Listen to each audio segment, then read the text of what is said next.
Hey, welcome to another episode of How to Be a Texan. Today we're talking about Buc-ee's. I thought you were going to say bathrooms. Well, we are going to spend a lot of time talking about bathrooms. Our favorite place. Buc-ee's is amazing. It is amazing. So, anyway, hey, Andrew, how you doing? I'm good. Yeah? What's going on? Nothing. Feeling up? You got a Buc-ee's. Doing a podcast. Buc-ee's close to home now, right? Yeah, I got a Buc-ee's right down the road. I get my gas from there regularly. Yeah. They typically have some pretty good prices there. Yeah. You know, I did too. I went the other day, and you and I both drive diesel trucks.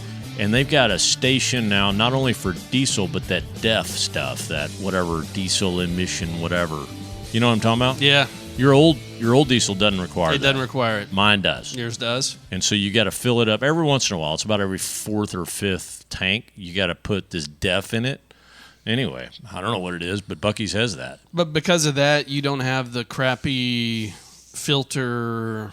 I'm trying to save the planet, Kevin. I'm trying to save the planet. Now, these older ones have this filter on it that's a pain in the butt. That causes them to overheat. Oh, yeah. Yeah. You can get them deleted. Yeah. And it causes them to run out of gas with supposedly 50 miles left in the tank. I had that. Yeah. I had that, and then did too. Yeah. I basically shot a rocket launcher to Franken truck. Yeah. Now, I ran into you one day at Quick Car, and you're out there cranking. Yeah. I was like, you got to crank it like 50 times. Yeah. Like, I don't know. I got it. But then I started like bleeding out the.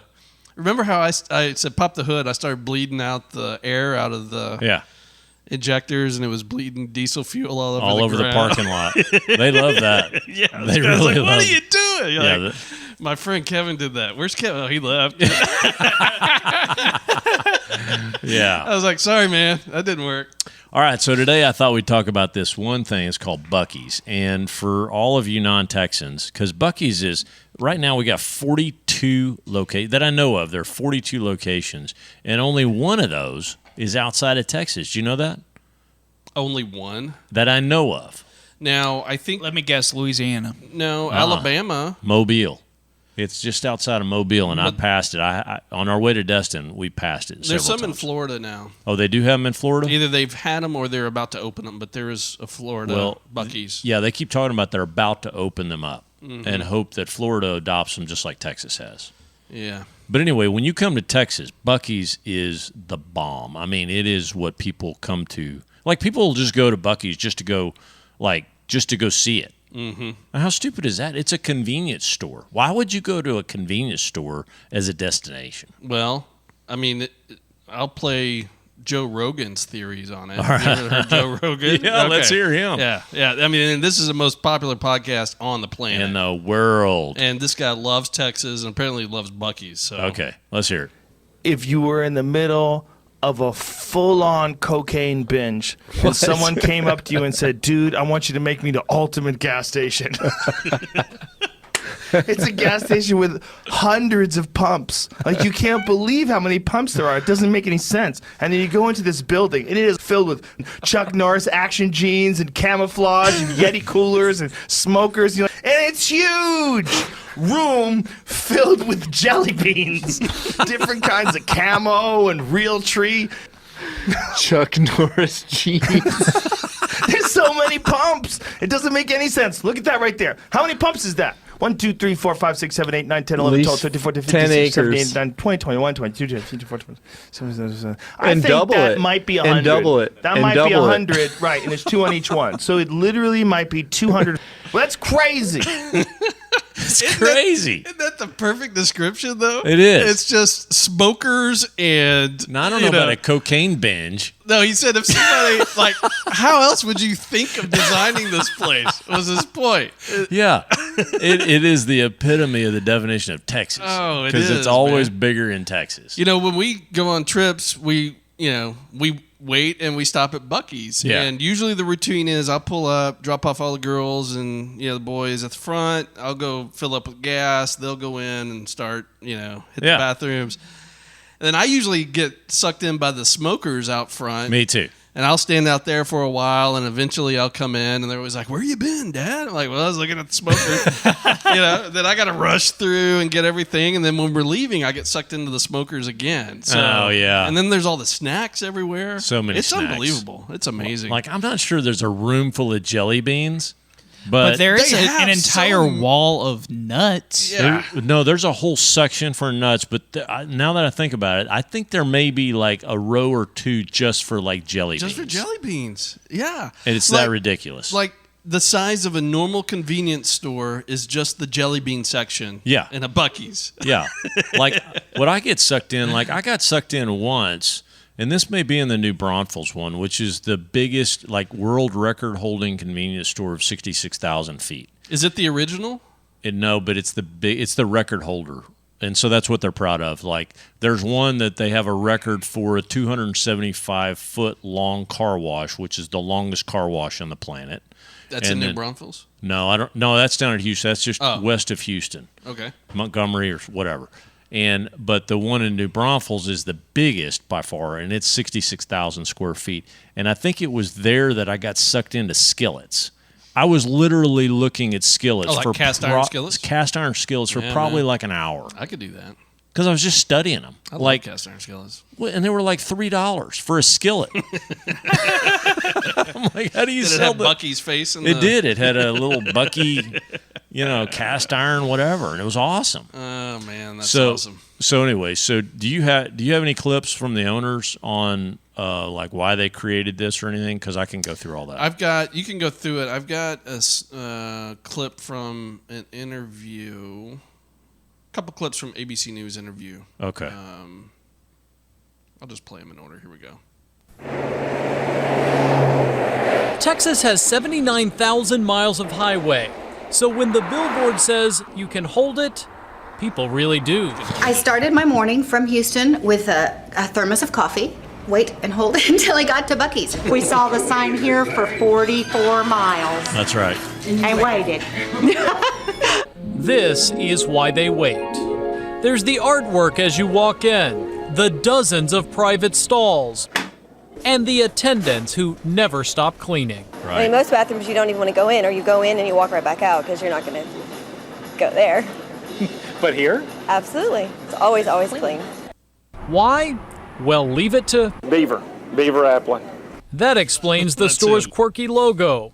Beaver follows a simple business model. It's all about the bathrooms. I've actually had people call me that they wanted our design so they could mimic it in their homes. Nice.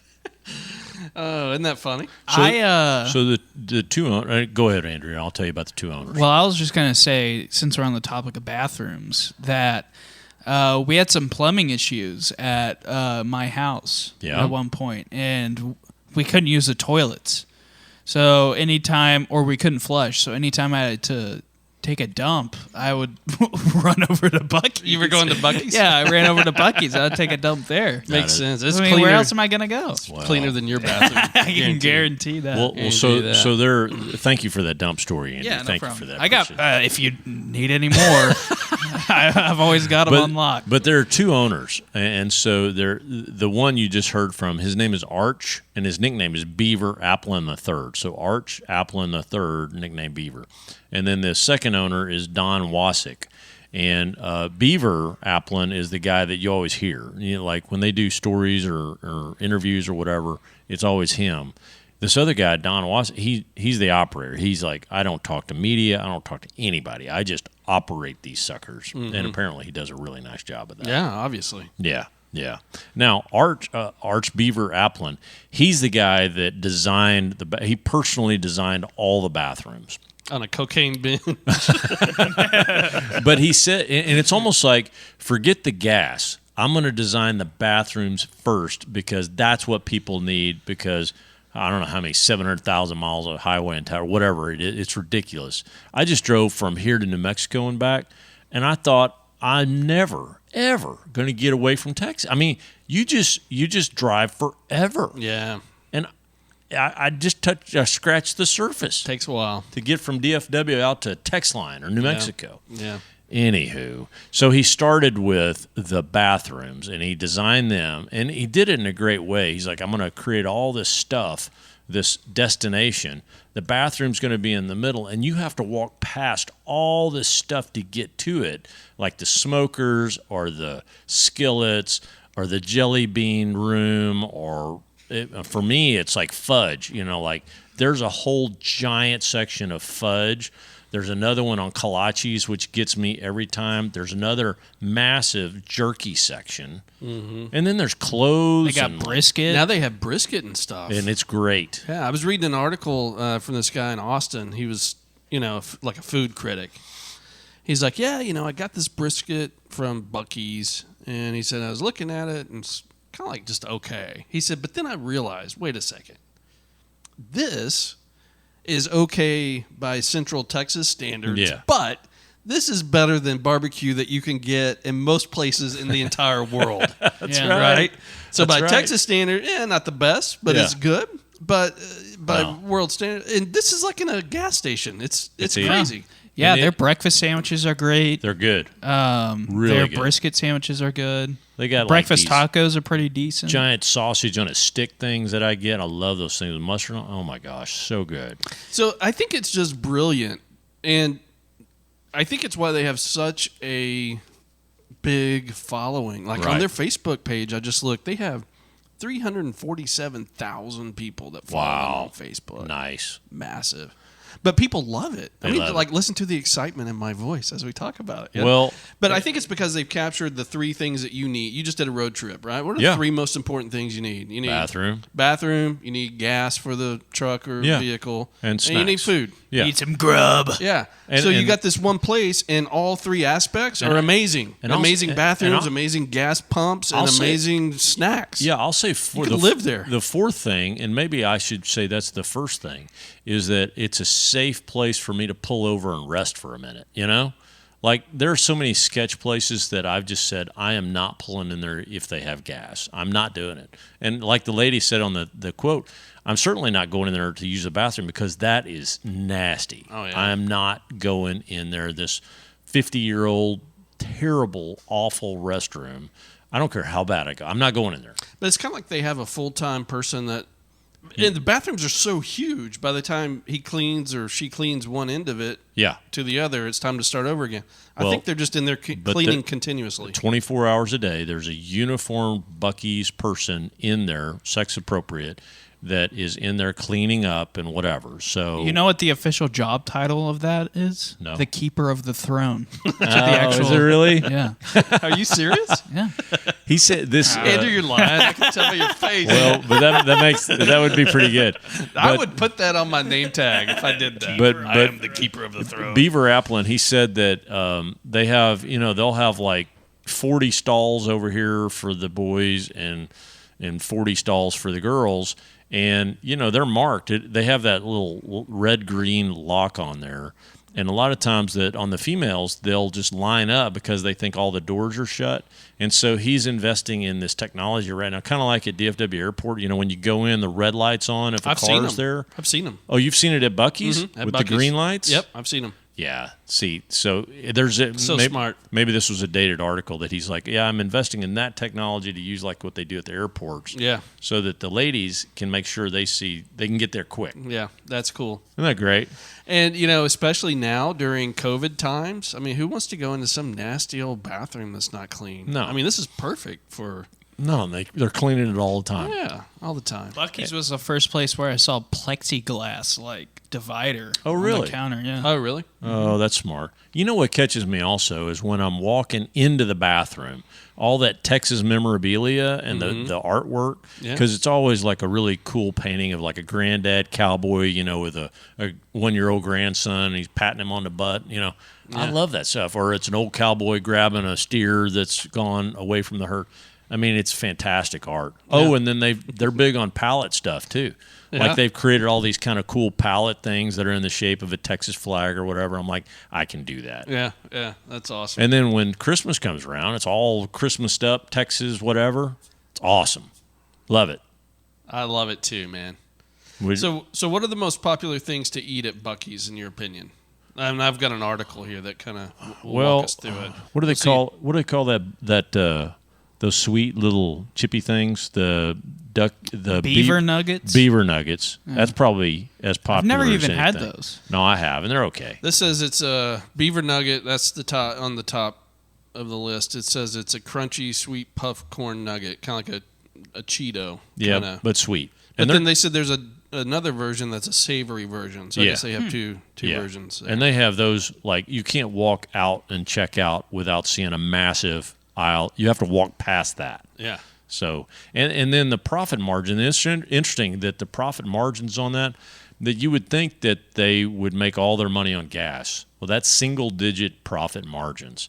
But then you look at, like, Doritos or whatever, if it's true branded stuff, they'll make about a 30% margin on that, which is still fantastic. But then if you look at the Buc-ee brand stuff, that has a 40+% profit margin on it. And that's the other thing too, is they have a little section with kind of like Frito-Lay products, stuff like that. Yeah. But then all around it is the Buc-ee's branded stuff, and you can get even non-food items are Buc-ee's branded. Like they've got coolers and like funnels to put oil in your car, and it's all Buc-ee's branded. It's like that's right. They can take anything, put a Buc-ee's brand on it because they can get a 10% buff on margin, and and it's brilliant. Yeah. So, but it's single-digit margin on the gas, and that's where they make 60% of their sales are in gas, and then the other 40% are on all the other stuff, but their margins are on all the other stuff, which is pretty amazing. So what do you think the next item is on the snack list here? Oh, I don't know. I'm going to guess those like sugar-coated nuts. This says dried fruit and veggies.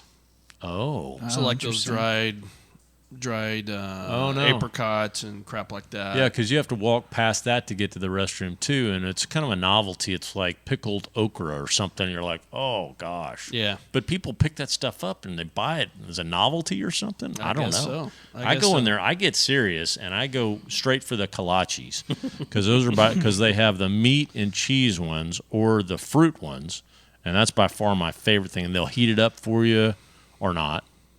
And then it's individually wrapped, and I just love that stuff. Jams, jellies, pickles, preserves, pickled quail eggs. You ever never had Buc-ee's pick some of that up? Mayhaw jelly. No. You know what that is? No. I don't know either. Candied jalapenos. Those are the that's big ones. And then the breakfast tacos you mentioned. Pastrami Reuben. Oh, wow. Hadn't tried that. No. Barbecue. Yep. This says to avoid the barbecue, but I don't agree with that. I don't agree either. Their brisket is pretty good. I've had a billion of their barbecue sandwiches. And they're fantastic. Yeah, it's good stuff. And I would agree. And it's they have a brisket and egg breakfast taco that's really good. Oh. When I was on keto last year, I would stop at Buc-ee's on particular because they would have these sausage and cheese trays.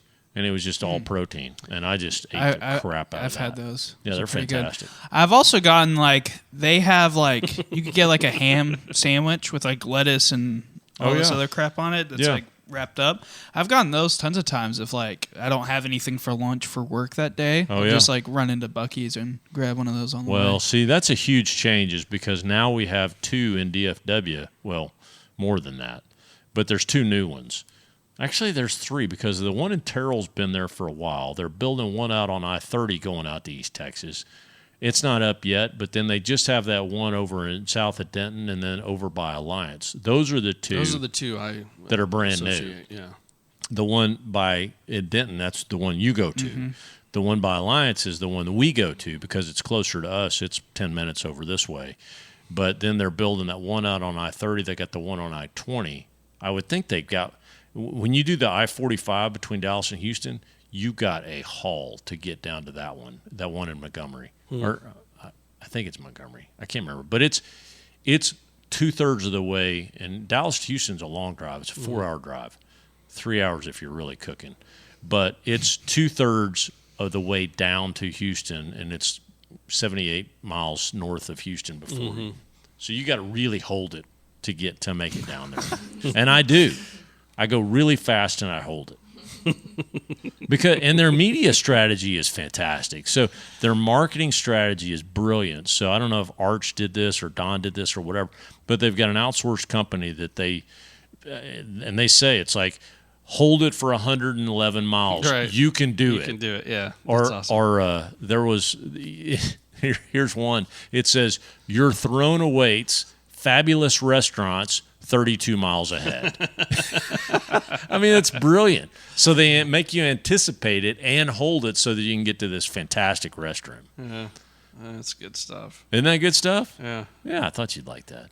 So then on... how long do you think you could just stay in a Buc-ee's? What's the longest time you've stayed in one? Maybe an hour.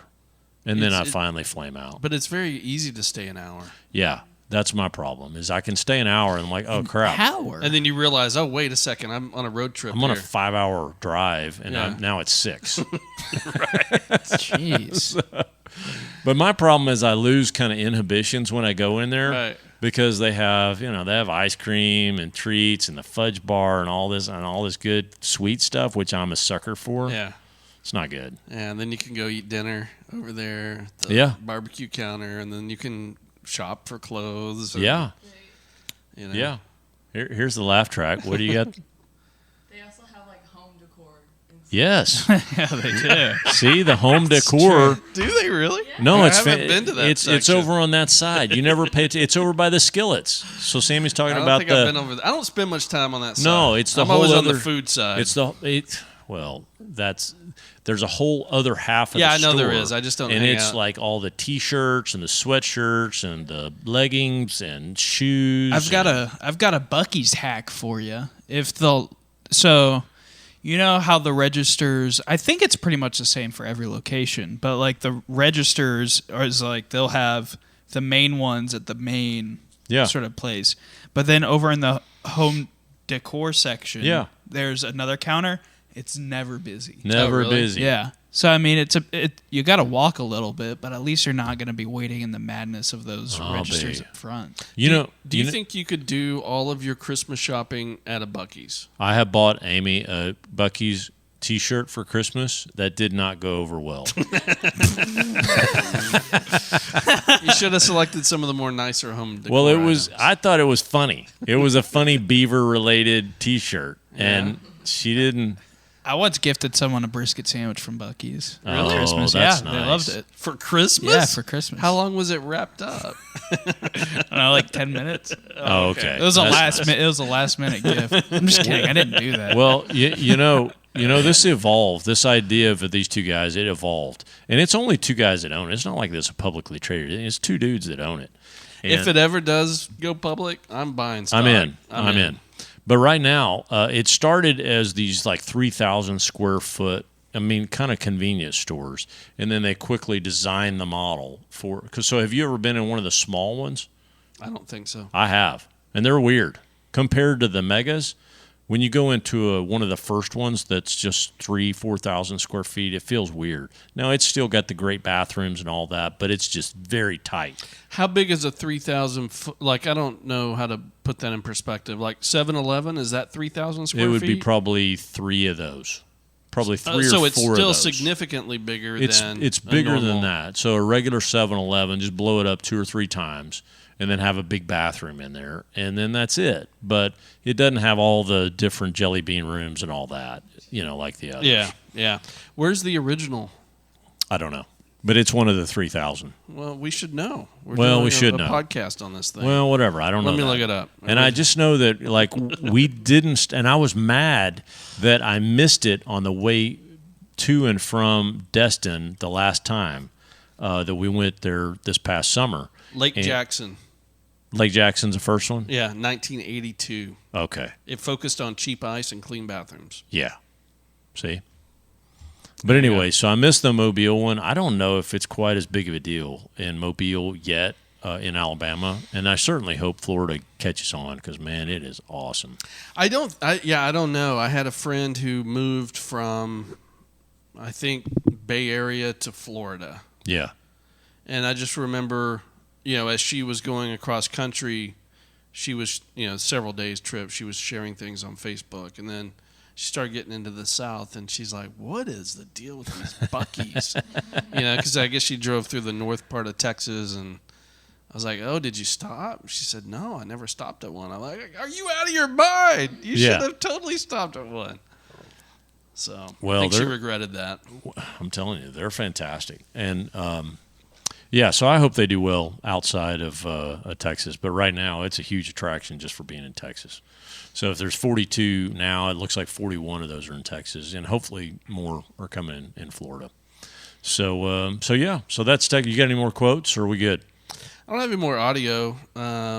Just a couple interesting facts. So his grandparents were in the business too. Okay. So they own like a general kind of mercantile and gas station kind of thing. I think both of them were. Both Beaver and Wasik both were convenience stores, and they came together. Yeah, so I think he kind of grew up around it. And did you know that it costs about $17 million per each store? And they invest. It'd be more than that. Well, that's what he's talking about. It's a $17 million per store investment, and generally the real estate is pretty overwhelming because the reason why you have such small 7-Eleven footprints is because you want to maximize the profit and the return. So you're not throwing all that $17 million into the land, the 10, 15 acres or whatever, plus all the edifice itself. They do it because they have those big markups on the Buc-ee's brands and whatnot. So there you go. That's cool. Yeah. I thought it'd be more than $17 million for a place like that, though. That doesn't seem like that much. Well, high roller. But I mean, no, I'm not saying that. But like you're in that industry, right? No, you've built hospitals and stuff. Is that? No, it makes sense to me. The land's going to be really expensive, and then those are tilt wall structures, so it's not a complex structure. It's like once you put the building together. So the building itself is not that expensive. It's not like a hospital or something with all the gases. I mean, it's going to be pretty basic with the electrical and whatnot. Because you think about the interior of that store; it's a big rectangle. That's true. And then a sub-square, basically structure for the men and women's restrooms. That's true. And then there's no telling what chunk of that budget goes into the bathrooms. I bet it's big. Yeah. Yeah. It's got to be. Yeah, with all the plumbing and the niceties and all that. Yeah. So, for real. That's cool. All right. Well, hey, that's Buc-ee's budget. Hey, what about a ranch update, Kevin? We haven't had a ranch update. I thought it'd be kind of fun to give a quick update on the Holder Ranch.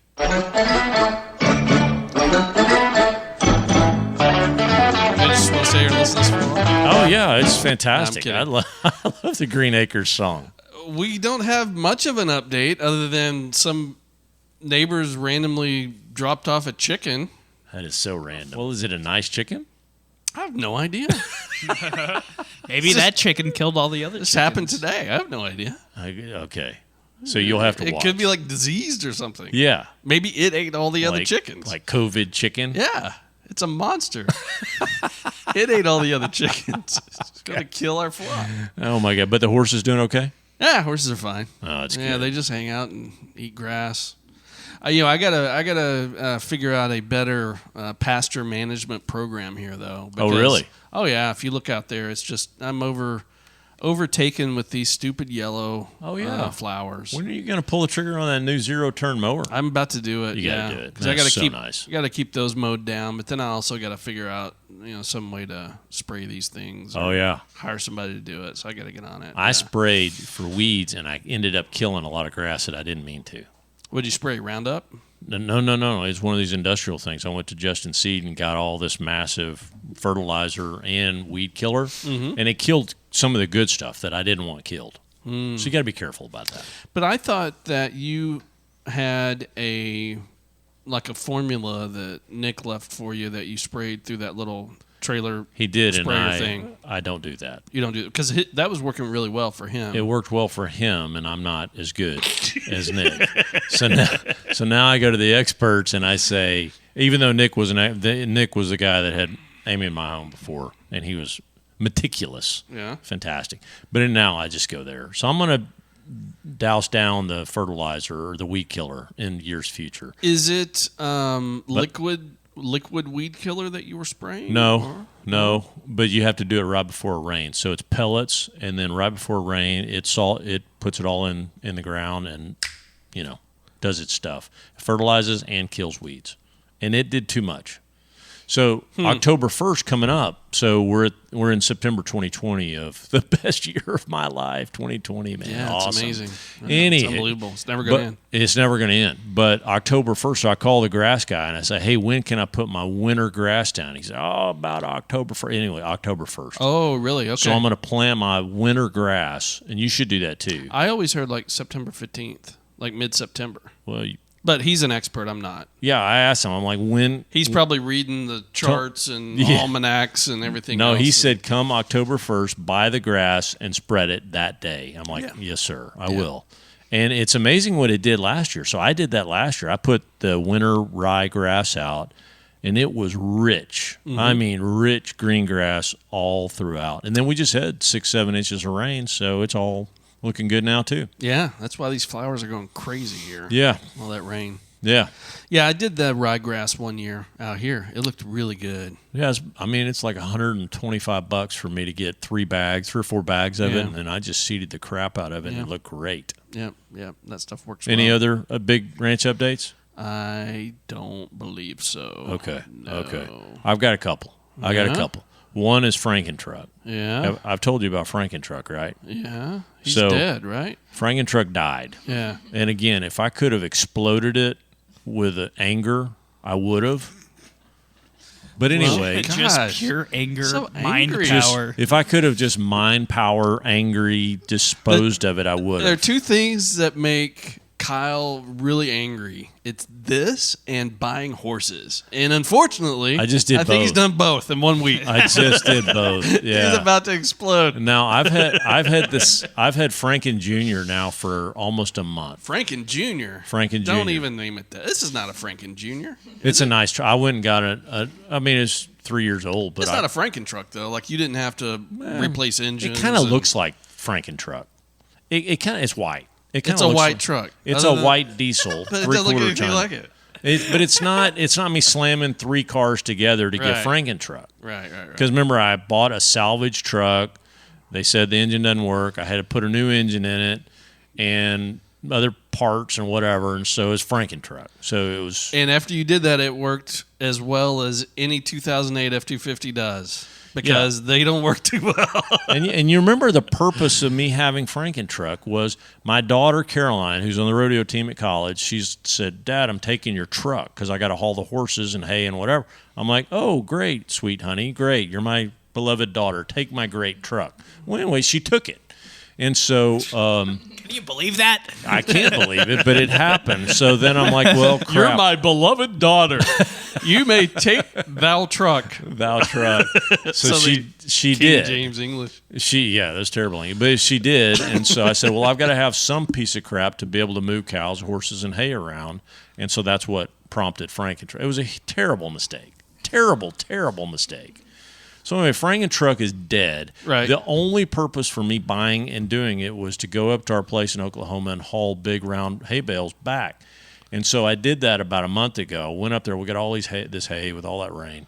And so I rented a great big 30-foot flatbed trailer. I loaded it up with 12, 14 big 1,000-pound bales. And I make it about 18 miles south of our place up in south central Oklahoma. I made it to Medill, Oklahoma. The thing had started overheating. I'm about to start crying. And so I made it to Medill. The engine's just redlining, overheating, whatever. Yeah. And mine does that too occasionally. Yeah. And I'm not even pulling hay with it. I'm like, that's the only reason I have this truck is to pull hay. So did you have to Uber all the way back to Argyle? Yeah, he called it those Uber that had a dually. Straight through the hay bales in the back. I called one of the twins, and he brought Caroline's truck up to Medill. We put the hay on it. I took Frankentruck over to the Ford shop. They said, piece of crap. Anyway, and then I just took it immediately to the car store and bought another truck. Yeah. No, I've got the same year, the same truck, just the black version. And it's not fun. So then I ended up getting a 2017 Ram Laramie 2500 diesel, and it's wonderful. Yeah. Wonderful. So I call it Franken Jr. in love, but whatever. Yeah, I wouldn't even honor it with that. So anyway, I wouldn't dishonor it with that. So name. that's ranch update number 1. Ranch update number 2. So let me ask you this: so Frankentruck, was it dead totally when you took it in? I probably could have fixed it. It had a leak, a coolant leak, and I could have fixed that, but I was just so unbelievably mad at it. Yeah. That it failed in the one. No, I don't blame you. Yeah, that I'm like, and I didn't get anything for it. Yeah. I mean, I basically just. It was probably the biggest financial mistake of my life. Really? Yes. Oh, wow. Other than 08. Wow. But whatever. So, yeah, it was terrible. Terrible. So then number 2, big update is, let's see, Alice and Maybelle are pregnant. So that's good. Who's that? So Delilah is Alice's second baby. Meatball we ate. We ate Meatball. Do people know you're talking about cows right These now? are cows. People have no idea what you're talking about. You sound really psycho. Yeah, they're not people. We're not eating people. So these are my Angus cows. And so I've got 3 heifers now, Alice, Maybelle, and Delilah. Alice is on her 3rd baby that she'll deliver early next year. Maybelle will have her first baby. And then Delilah is my 7-month-old that I just weaned off of Alice. And have you had any cows since Meatball that have been born? So you just selling those off? No, I traded. You're trading them around. MMJ Mucho Macho Jr. for Maybelle. I traded for those 2. So that was Alice's second baby. I traded for Maybelle so I could have a second heifer. And now I've got a 3rd heifer with Delilah because Delilah's Alice's third baby. This will be Alice's 4th baby coming up. How cool is that? So I had Meatball, MMJ, Delilah, and then she's pregnant. So are you going to turn any of these into beef again? I'm going to eat or give away or sell Alice's baby and Maybelle's baby. We're going to eat those. I'm just saying. It's a weird conversation. I don't need more than 3 heifers at one time. Yeah. For me. Because you can't make any money off of a cow production unless you got thousands of cows. Nah, you're not in it for money. No. So that's second update. And then third update on the horse front is that we went from, like I said, we had Scout and Harper as the 2 barrel horses for Caroline on rodeo team. Caroline kind of peaked out at Harper, and so she sold Harper, and then we went basically to West Texas, and we looked at all these horses over the last few weeks, and we bought another horse. And I literally got a check in the mail right now for that horse, and she just picked her up yesterday. Nice. So I think Harper ended up in Washington or something. Washington State. Isn't that crazy? I think a little 12 or 14-year-old. I can't remember. That's really so cool. Happy. Oh my gosh, it is so sweet because Harper took Caroline through high school rodeo. And then now this little girl from Washington State, she got Harper, and she's going to go through high school rodeo on Harper. So Harper's just like, this is so fun because high school rodeo is so much fun, and she gets to do it all again. Yeah, as a 7-year-old. Cool. That's cool. Yeah. Oh, it's fun. Well, and that girl got a good. She's so sweet. There's so many bad horse trainers and traders out there. So that girl was good to get connected up with Caroline. She won the lottery with Harper is such a good horse. Yeah. Now this horse, we're going to name her Ray, because I've run out of my To Kill a Mockingbird names. So did you know that, Andrew, that I'm naming all my horses off To Kill a Mockingbird?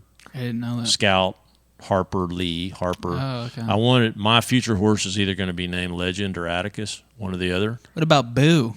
You see, we had Boo. I've got a dog named Boo. Oh, so, okay. But it's named over Boo and Sully, from Monsters Inc., but it's a double meaning for me because I got Boo Radley. Yeah. It's a double meaning. It does because I get my Boo. Because we had that one-eyed white horse that kind of looked like Boo Radley, but we named it Cy because I didn't have absolute control over that decision. Well, because he had one eye, so you named him Cyclops. Cyclops. Yeah. So sweet, so touching. So anyway, now we have Ray. Ray is a 9-year-old mare. She came off the racetrack. She was on the racetrack. So Ray is short for racetrack? No. Now I'm going on the Star Wars naming theme. Nice. So Ray for Ray whatever in Star Wars 9. I thought Caroline would be going like younger horses instead of older. So she went from a 7-year-old to a 9-year-old. Don't usually go like 7 to 5 because they're faster and more energetic. We're actually going for speed and style now. So you think about it. So Caroline and Harper was a push horse versus a kind of a free runner, and so Caroline had to push her to get more out of her. So Harper was more like Elvis or Doc or Pumpkin, where like I'm really not going to run unless you like make me run. A typical quarter horse. Yeah. And so this horse is a race horse and it's a free runner. So has it got some kind of thoroughbred genes in it or something that makes it run fast? No, it is tall. It's 16 hands, which is a lot taller than most horses we've ever had. But it's a quarter horse? It's quarter, yeah. Oh, okay. Yeah. Does it got papers and all that kind of all the papers, stuff? Yeah. Nice. A lot Are you gonna name any of these future horses like Qui-Gon Jinn? I could. Yeah. So I'm trying to move from To Kill a Mockingbird themed names over to Star Wars themed names, and we'll just see how that goes. Yeah. Darth Maul. Maybe. Yeah. That would be a great name for a horse. I think especially so. if you're trying to resell it. If you happen to find a black and red horse, name it Darth Maul. Bring little Joey over. We'll let him ride Darth Maul. That'll be like that one that you and I, when we were buying that one horse, and he was telling it to a kid, and he was all rared up on that. It was like perfect for kids and family. And he's like, and it was a paint horse, and he's like reared back, like holding up. Yeah. That had to be a joke, right? I mean, I think the dude was dead serious. He was just the dumbest horse seller of all. At least he was honest. Perfect for the family. Yeah. Darth Maul. Yeah, and then Darth Sidious. And then I guess the last update is we got Boo, the Bernie Doodle dog, but then I'm down to 11 chickens. Boo ate 4 chickens, and I don't know how to get her from not eat chickens. You can't. You're not going to be able to. I've strapped them to her neck. Yeah, I told you that wasn't going to work. And people come by and they're like, dude, you're medieval. I've strapped dead chicken carcasses to my dog neck. Yeah, and obviously Boo likes that. She likes it. I love dead chicken, so strap some more around my neck. Yeah, because she normally just eats it whole, like eats the whole chicken. Yeah, no, that's normal. That's very normal behavior for a dog. Yeah, well, this is the first that I can't turn. But I thought you kept yours inside that fenced area. I do now. So how do they get in? I do now. So she hadn't eaten one in months because I've got them all constrained in my double. Oh, but I thought you always kept them that way. I didn't know you ever. No, I was letting them out for about a year. I let them out. Okay. I let them out during the day, and man, they make everything look so nice. Yeah. When they clean all the crap up. Yeah. So nice. Yeah, no, they're great. That's awesome. And then my bees are good. I don't know. Well, but the last time you did a update, you were about to go and get some new check-ins at DNL. Did you get those? I did. Okay. I did. So that's part of the 11? I think I got 7. I was down to 6 or whatever, and I got up to 13, or I had 7 and I got up to 14 or something. Now I'm net down to 11. Other than just living the big life in 2020, that's the only that's the only ranch update I got. Have you done any business travel or any trips to the office at all? Yeah. You have gone to your office? We go to our office on occasion. Yeah. Like I was there Friday, and then I took one trip down to Kerrville, Texas to go meet with a bunch of doctors. And that's it. And then I'm going to go meet with that same group of doctors in a month or two. But as far as regular travel, everything is shut down, and we just Zoom it, Teams it, whatever. Isn't that weird? Because I'm so used to like going interfacing with my clients and being in the hospitals and all that. And it was weird at first, but I'm getting used to it. Yeah. I haven't traveled since March, and my office is in Palo Alto, so there's no way I can get into there. But even Palo Alto's in Santa Clara County, which has been one of the most conservative as it relates to reopening. So nobody's really using that. Our CEO is talking about having the team to his house next week, but I'm not flying in for that. Yeah. Everybody else is local except me. I'm the only one that's remote, but I'm not going to fly in for that. Uh-uh. But he's a billionaire, so he's got the biggest house in Silicon Valley. Sure. Massive property, so they'll be able to get together out there. And, distance, but I'm not going to fly out there for that. It's been nice to go to the office on occasion to see people, but I think this is going to fundamentally change the way we work. A lot of us. Yeah, I do too. I saw this funny video yesterday. It was a sheepdog, and he was looking at a screen, and it was all these sheep on this computer screen. Yeah. And he was acting like he was like herding them. He was like sitting great. there. The sheep would come up, and he would kind of go like that. It's the funniest thing ever. It's like literally sheep herding over Zoom now. That's great. It was awesome. Oh, that's great. No, it's a different deal, but I'll be ready to get on the other side of this pandemic. Yeah, that's for sure. It's been fun. COVID-19. COVID-19. All right. Well, hey, appreciate you guys listening to us. Is that it? You like that? Bye. Oh, man. All right. Yeah, this is good. Y'all look us up on Apple Podcasts, iTunes, Spotify. Leave us a review. We'd appreciate it. When I'm done, man. That's it. Yeah. Appreciate you listening. See? It works. All right. Y'all take care. All right. Bye.